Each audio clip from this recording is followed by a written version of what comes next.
আসসালামু আলাইকুম। বর্তমানে এই ডিজাইনটি খুবই জনপ্রিয়। গলার যে ডিজাইনটা তোমরা দেখতে পাচ্ছ, হ্যাঁ, আমি এই গলার ডিজাইনের কথাই বলতেছি। তো অনেকেই দেখে ভাবতেছো এই ডিজাইনটা তৈরি করা খুবই কঠিন। তবে আমার এই ভিডিও দেখার পরে তোমরা বুঝতে পারবে আসলে এই ডিজাইনটি তৈরি করাটা কতটা সহজ। তো প্রথমে আমাদেরকে মেজারমেন্ট অনুযায়ী জামা কাটিং করে নিতে হবে। তো এই ডিজাইনটি কিন্তু তোমরা ব্লাউজেও দিতে পারবে, গোল জামায় অথবা কামিজ দিতে পারবে। তো প্রথমে আমি জামা কাটিং করে নেব। এরপরে আমি এখানে একটি পেপার নিয়ে নিয়েছি। পেপারের মধ্যে আমি গলাটি কাটিং করে তোমাদেরকে দেখাবো। তো একইভাবে কিন্তু তোমরা পেস্টিং পেপারের মধ্যেও গলাটি কাটিং করে তারপর কাপড়ের মধ্যে আয়রন করে নেবে। তো আমি দেখিয়ে দিচ্ছি প্রথমে পেপারের মধ্যে মাপটা কিভাবে তোমরা কাটিং করবে।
পেপারের মধ্যে আমরা যেভাবে কাটিং করেছি একই মাপ নিয়ে কিন্তু আমরা পেস্টিং পেপারে কাটিং করে নিয়েছি, এবং কাটিং করার পরে এখানে দেখতে পাচ্ছ কাপড়ের মধ্যেও আয়রন করে নিয়ে এক্সট্রা যে কাপড়গুলো ছিল সেগুলো কেটে নিয়ে আমরা সুন্দরভাবে কিনা দিয়ে সেলাই করে নিয়েছি। এখন আমরা জামার মধ্যে প্রথমে যে মেইন গলাটা আছে এই গলাটা সেলাই করে নেব। এই গলাটা সেলাই করে নেওয়ার পরে আমরা দুই সাইডে যে ডিজাইনটা আছে সেই ডিজাইনগুলো সেলাই করে নেব।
সেলাই করে নেওয়ার পর এক্সট্রা যে কাপড়গুলো আছে এই কাপড়গুলো কেটে নিয়ে ভেতর দিক থেকে আমরা ছোট ছোট কাট বসিয়ে নেব।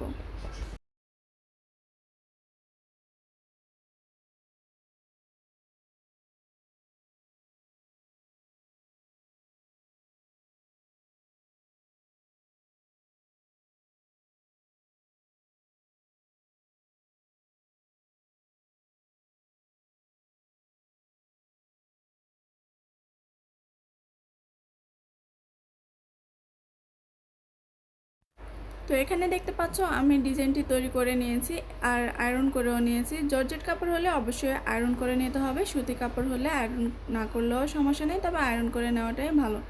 এরপর দেখো আমি এখানে লেস নিয়ে নিয়েছি। তোমরা চাইলে এখানে যে কোনো ডিজাইনের লেস দিতে পারো তোমাদের পছন্দ অনুযায়ী। তো আমি এখানে লেসটা নিয়ে নিয়েছি। এই যে প্রথমে আমাদেরকে এক পাশে মানে এই পাশে আমাদেরকে লেসটা সেলাই করে নিতে হবে। এরপর আমরা এপাশ থেকে লেসটা সেলাই করব। তো এখানে আমি একটু মার্কিং করে নিচ্ছি সেলাই করার সুবিধার জন্য আমি কোথায় লেসটা সেলাই করে নেব। এখানে মার্কিংটা করার পরে একইভাবে আমরা অপর পাশেও মার্কিং করে নেব।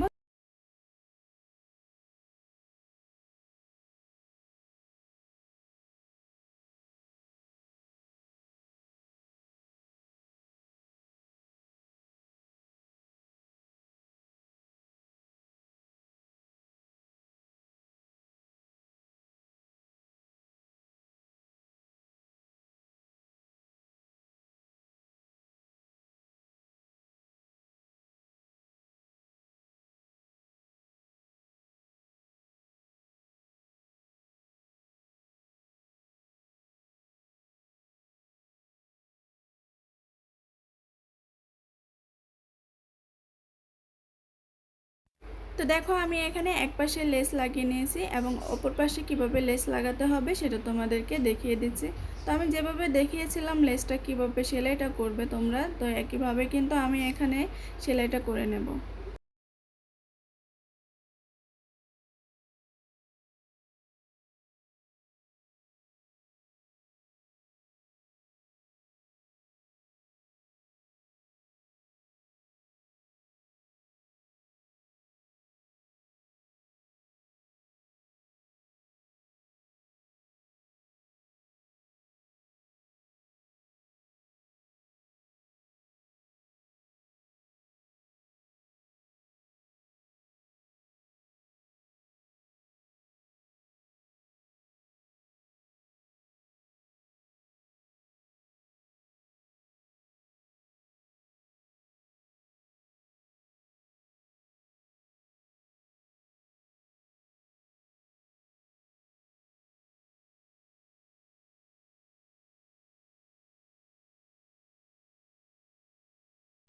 দুই পাশে কিন্তু আমাদের লেস লাগানো হয়ে গেছে। এখন আমরা এই গলার মধ্যে লেস লাগিয়ে নেব। তো এখানে তোমরা সম্পূর্ণ গলার মধ্যেও লেস লাগিয়ে নিতে পারো। আমি এখান থেকে এ পর্যন্ত মানে মাঝখানের অংশটাতে লেসটা লাগাতে চাচ্ছিলাম, তো আমি সেই অনুযায়ী লেস লাগিয়ে নিচ্ছি।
তো দেখতে পাচ্ছ আমাদের ডিজাইনটি কিন্তু কমপ্লিট হয়ে গেছে। তো আমি যে নিয়মে দেখিয়েছি এইভাবে যদি তোমরা ডিজাইনটি করতে চাও তাহলে খুব সহজভাবে এবং অল্প সময়ের মধ্যে ডিজাইনটি করতে পারবে।